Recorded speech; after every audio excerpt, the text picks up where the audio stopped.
أفرأيتم الماء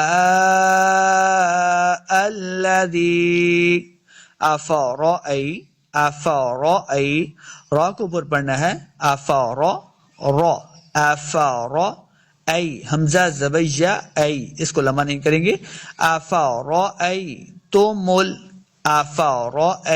دیکھیں یہ بات یاد رکھنی ہے اس کو لمبا بھی نہیں کریں گے اور نہ ہی آپ کوئی غنہ کرنا ہے بغیر غنہ کے پڑھنا ہے افرأيتم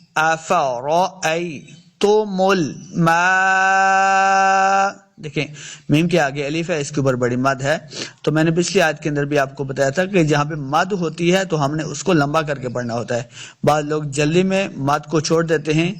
تم الماء الذی اس طرح پڑھ کر کے آگے نکل جاتے ہیں تو مد کو چھوڑ دیتے ہیں تو لہٰذا ہم نے مد کو پڑھنا ہے حروف کی مخرج کی ادائیگی ہم نے صحیح طریقے سے سمجھنی ہے حروف کی پہچان کرنی ہے دیکھیں مد لام میم کے اوپر ہے تو ہم نے میم کو لمبا کر کے پڑھنا ہے تم الماء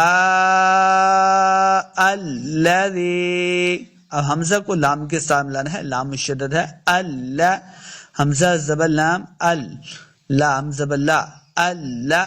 تم الماء الذی زال کو نرمی کے ساتھ پڑھیں گے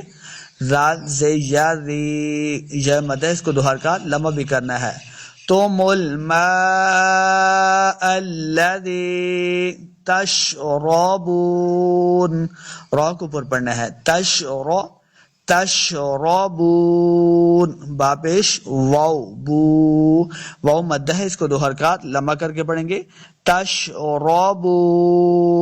آخر پہ نون کے اوپر نون کو ساکن کرنا ہے تا وقف صحیح ہوگا تشربون أفرأيتم الماء الذي تشربون